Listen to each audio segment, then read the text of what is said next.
Hello friends, welcome to financial affair. आज की हम इस वीडियो में जानेंगे कि क्या हमें एनपीएस के टीयर वन अकाउंट में एक्स्ट्रा 50,000 की सेविंग करनी चाहिए, जो कि कंप्लीटली टैक्स फ्री इनकम होती है। हमें मालूम है कि एटीसी सेक्शन के तहत हमें 1.5 लाख तक की टैक्स फ्री इन्वेस्टमेंट की अपॉर्चुनिटी मिलती है। अगर हम 50,000 टीयर वन अकाउंट में और डालते हैं तो हमें 50,000 तक की टैक्स रिबेट और मिल जाती है, यानी कि 50,000 के अमाउंट पर टैक्स रिबेट मिल जाती है। हम प्रैक्टिकल एग्जांपल के साथ जानेंगे कि कहाँ पर फायदा है, कि एनपीएक्स में टैक्स सेविंग करने में फायदा है या फिर और जगह इन्वेस्टमेंट करने में फायदा है। So without wasting any time, let's begin. सबसे पहले हम जानेंगे कि एनपीएस में जो है पास्ट हिस्ट्री में क्या परफॉर्मेंस दिया है, उनके फंड्स कैसे परफॉर्म कर रहे हैं।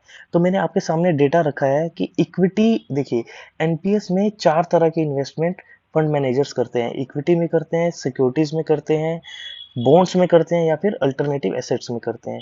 तो अभी हमने जाना है कि इक्विटी में जो पास्ट परफॉर्मेंस रहा है डिफरेंट डिफरेंट फंड्स का, वो रहा है 10.6%। लास्ट 5 ईयर रिटर्न है 8.74%। और जब से स्टार्ट हुआ है एनपीएस, जो कि 2004 में स्टार्ट हुआ था, तब से 10.67% का रिटर्न एज एन इक्विटी में हमें मिला है। और इसी तरह से कॉर्पोरेट बॉन्ड में हमें मिला है 10.3% का रिटर्न, जब से एनपीएस स्टार्ट हुआ है। लास्ट 5 ईयर का 10.34% है। और इसी तरह से गवर्नमेंट बॉन्ड्स में भी 10.15% का इंटरेस्ट मिला है। और अल्टरनेटिव एसेट्स में एवरेज रिटर्न जो है वो 7.67% का मिला है। तो एज ए होल हम कहें तो एवरेज रिटर्न ऑन एनपीएस जो है वो 10% का हमें मिल जाता है। हम ये एजम्पशन लेके चलेंगे आगे, क्योंकि आज तक का रिकॉर्ड के बेसिस पे, आज अभी तक की हिस्ट्री के बेसिस पे एनपीएस ने 10% का रिटर्न दिया है। तो हम ये मान के चलेंगे कि आगे भी रिटायरमेंट तक ये 10% का तो परफॉर्म करेगा ही करेगा। तो अभी एक चीज मैंने आपको बताई कि एनपीएस जो है इक्विटी में भी इन्वेस्ट करता है। और इक्विटी में जो इन्वेस्टमेंट है एनपीएस में, वो अप टू 75% तक की होती है। यानी कि जितना हम पैसा डाल रहे हैं उसका अप टू 75% जो है वो फंड मैनेजर्स इक्विटी में इन्वेस्ट करते हैं। और वो बेसिस ऑन हमारी चॉइस भी होता है, और जो कि धीरे धीरे कम होता रहता है, क्योंकि इक्विटी में रिस्क वोलेटिलिटी होती है। तो पूरा सेफर साइड फंड मैनेजर्स क्या करते हैं, जैसे जैसे हमारी एज बढ़ती है इक्विटी में जो है अपना एक्सपोजर कम करते हैं और बाकी एसेट्स में ज़्यादा करते हैं। तो अब हम जानते हैं कि से सपोज किसी को इक्विटी की जीरो नॉलेज है, तो अभी पहले हम जानते हैं कि इक्विटी ने परफॉर्म कैसे किया है। देखिए, ये मैंने आपको निफ्टी 50 का चार्ट अभी आपके सामने प्रेजेंट किया है। आप देख सकते हैं 1999 में इक्विटी निफ्टी 50 जो है 957 के आसपास थी, जो कि अब बढ़कर हो गई है। आज की डेट है 16 अक्टूबर, और आज की डेट में निफ्टी 50 चल रही है 17,185 पर। तो मैंने इसका एवरेज जो रिटर्न है वो निकाला है, जो कि आया है 13.08। देखिए, जो डेटा अभी हमारे पास अवेलेबल है 1999 से लेके अभी तक का जो एवरेज रिटर्न निकल के आ रहा है वो निकल के आ रहा है 13%। तो हम मान के चलेंगे जिसे जीरो नॉलेज है इक्विटी की, वो सीधा का सीधा इंडेक्स के म्यूचुअल फंड में इन्वेस्ट कर रहा है और उसे कुछ नहीं पता। वो सिर्फ क्या करता है, निफ्टी 50 का इंडेक्स फंड उठाता है और उस म्यूचुअल फंड में इन्वेस्ट करता है, जो कि पास्ट हिस्ट्री के अकॉर्डिंग उसे 13% का इंटरेस्ट मिल रहा है। सो हम ये एजम्पशन लेके चलेंगे उसे 13% का इंटरेस्ट मिलेगा। तो क्या होगा, एक्सेल शीट में पूरा जानेंगे कि कहाँ पर टैक्स सेविंग ज्यादा है, कहाँ पर नहीं है, कितनी एन्युटी मिलेगी, कितनी पेंशन मिलेगी इसको इन्वेस्ट करने के लिए। सो और हमने ये जाना कि ये ऐसा क्यों होता है। देखिए, इक्विटी का अभी मैंने क्या प्रेजेंट किया आपके सामने, 2001 से लेके 2020 तक का monthly and yearly chart present किया है, जहां पर आप देख सकते हैं कहीं पर तो इंटरेस्ट जो है -51% भी है, कहीं 31% भी है, कहीं 28% भी है, और कहीं 75% भी रिटर्न मिला है हमें निफ्टी में। तो एक्चुअली क्या होता है, ये मार्केट सेंटिमेंट्स पर डिपेंड करती है इक्विटी। लेकिन इक्विटी जो है लॉन्ग रन में डेफिनेटली आपको वेल्थ क्रिएट करके देती है। अभी तक तो हमने ये जाना कि एवरेज रिटर्न इक्विटी का 13% है, एनपीएस का एवरेज रिटर्न 10% है सिंस इंसेप्शन।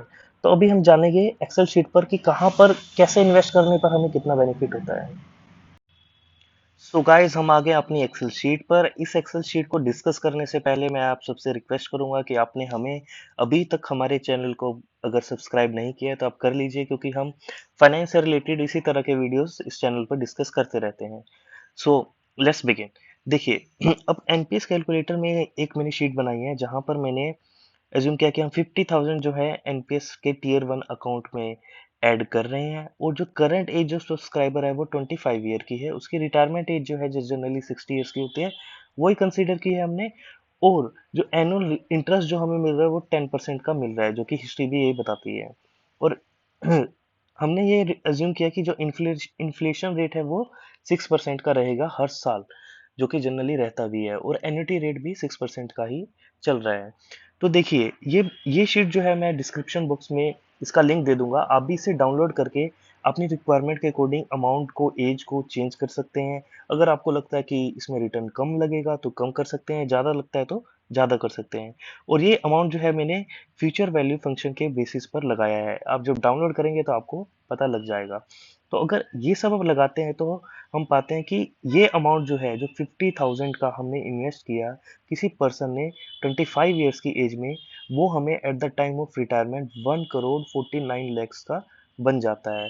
ये अमाउंट जो है वो हमारे एनपीएस अकाउंट में रहेगा, लेकिन पूरा का पूरा अमाउंट 1,49,00,000 का हम विड्रॉ नहीं कर पाएंगे।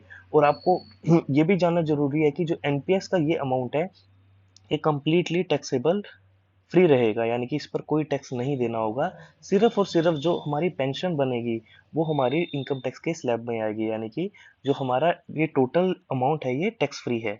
तो अभी के अकॉर्डिंग एज पर 2022 जो एनपीएस का हमारा अमाउंट है वो अगर हम at the time of retirement निकालते हैं तो सिर्फ 60% ही जो लमसम अमाउंट है वो हम विड्रॉ कर सकते हैं, और मैंडेटरी हमें 40% की एन्युटी लेनी कंपलसरी है। तो इसके अकॉर्डिंग हम देख सकते हैं कि अराउंड 89,43,000 यानी कि 90 लाख का अमाउंट जो है वो हम इन हैंड यानी कि कैश ले जा सकते हैं लमसम में, और बाकी की हमें जो है एन्युटी बनानी पड़ेगी, जो कि 59 लाख के अराउंड की होगी।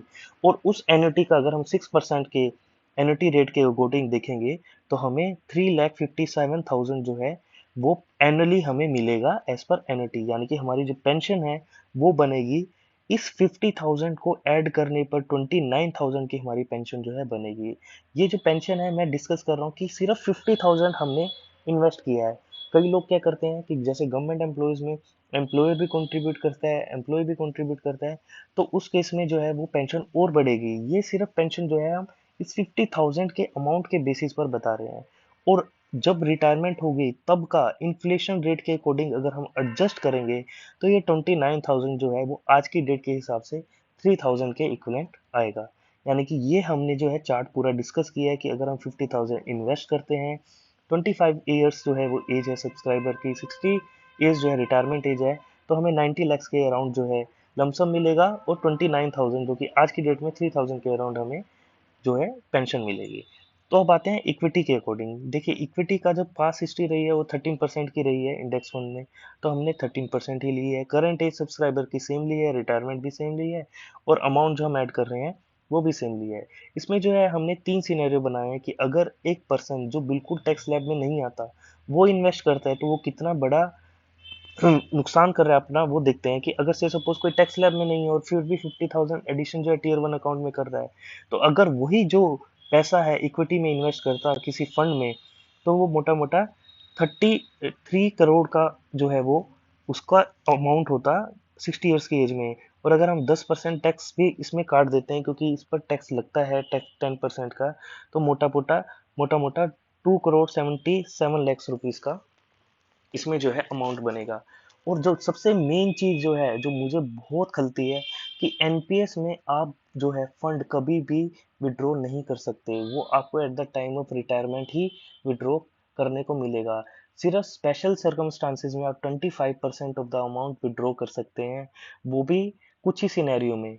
यानी कि इसमें जो लिक्विडिटी है वो बहुत कम है एनपीएस में, लेकिन इक्विटी में आपको लिक्विडिटी मिलेगी। आप किसी भी पॉइंट ऑफ टाइम अपना फंड जो है वो विड्रॉ कर सकते हैं। अब दूसरा सिनेरियो देखते हैं कि अगर देखिए अगर आप 20% की टैक्स स्लैब में है तो वो आपका अमाउंट जो 50,000 ना मिल कर आपको 40,000 मिलेगा, और वही जो फ्यूचर वैल्यू इसकी 2,47 की मिलेगी, टैक्स वगैरह काट के ये आपकी वैल्यू रहेगी 2,22 लाख के आसपास। यानी कि अगर आपकी स्लैब 20% रहती है तब भी आपको एनपीएस से बहुत ज़्यादा अमाउंट मिल रहा है। एनपीएस में 1,49,00,000 था, जो कि अगर 20% टैक्स स्लैब है तो 2,47 समथिंग मिलेगा। अब हम जाते हैं कि अगर से सपोज 30% टैक्स स्लैब है किसी की, तो हमने मोटा मोटा माना कि हमें 35,000 मिलेगा, और यही अमाउंट जो है हमारा 2 करोड़ 16 लाख मिलेगा, और टैक्स वैक्स काट के हमें मिलेगा 1 करोड़ 94 लाख। यानी कि अगर आपकी टैक्स स्लैब जो है वो 30% की है, तब आप देखिए तब भी हमें काफी हद तक का डिफरेंस देखने को मिल रहा है। वहां पर 1 करोड़ 49 लाख थे और यहाँ पर 1 करोड़ 94 लाख है। तो आप देख सकते हैं clearly equity is the clear winner. Equity में इन्वेस्ट करने पर अगर आपको लेमैन आपको बिल्कुल भी नॉलेज नहीं है इक्विटी मार्केट की, तो आप सीधा इंडेक्स फंड में लगाएं, तब भी आपको ज्यादा रिटर्न मिलने के चांसेस ज्यादा हैं basis on past history performance हमने देखा। अब देखिए, अब सबसे मेन बात, कब करें एनपीएस में 50,000 का इन्वेस्टमेंट। देखिए, अगर आपके फाइनेंशियल गोल पर कोई भी इम्पैक्ट नहीं पड़ रहा है 50,000 की इन्वेस्टमेंट करने पर, और आप इंश्योर हैं अपने ऊपर कि आप जो वो फंड है वो सिर्फ और सिर्फ अपने रिटायरमेंट के लिए ऐड कर रहे हैं, तो डेफिनेटली आपको जाना चाहिए। लेकिन आपको एक चीज का ध्यान रखना चाहिए कि इसमें लिक्विडिटी जो है बहुत कम मिलेगी। आप सिर्फ स्पेशल सर्कमस्टांसिस में ही एनपीएस से पैसा निकाल पाएंगे। एक और चीज मैं आपको बता देता हूँ कि से सपोज आप रिटायरमेंट के एक दिन पहले भी अगर अपना पैसा निकालने की कोशिश करेंगे, तो आपको 60% ऑफ द लमसम अमाउंट ना मिल करके सिर्फ 20% ऑफ द लमसम अमाउंट मिलेगा।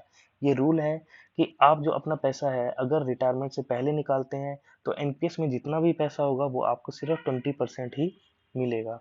तो इन बातों का ध्यान रखना चाहिए। लिक्विडिटी को देखें, फंड विड्रॉल को देखें, और पास्ट हिस्ट्री परफॉर्मेंस को देखें, तो equity is the clear winner. तो मेरा वर्डिक्ट तो यही है कि आपको वो 50,000 एनपीएस में ना इन्वेस्ट करके आपको डायरेक्टली इक्विटी में इन्वेस्ट करना चाहिए, जहां पर आपको लिक्विडिटी मिलेगी, आपको ज़्यादा ऑप्शंस मिलेंगे, ज़्यादा हायर चांसेस हैं रिटर्न पाने को। तो कैसा लगा आपको वीडियो, आप कमेंट सेक्शन में हमें बता सकते हैं। और अगर आपका कोई सुझाव है वो भी आप लिख सकते हैं, कैसे हम अपने आप को इम्प्रूव कर सकते हैं, और इस चैनल को सब्सक्राइब कर सकते हैं इसी तरह के फाइनेंशियल वीडियोस देखने के लिए। Thanks for watching this video. Bye bye for now.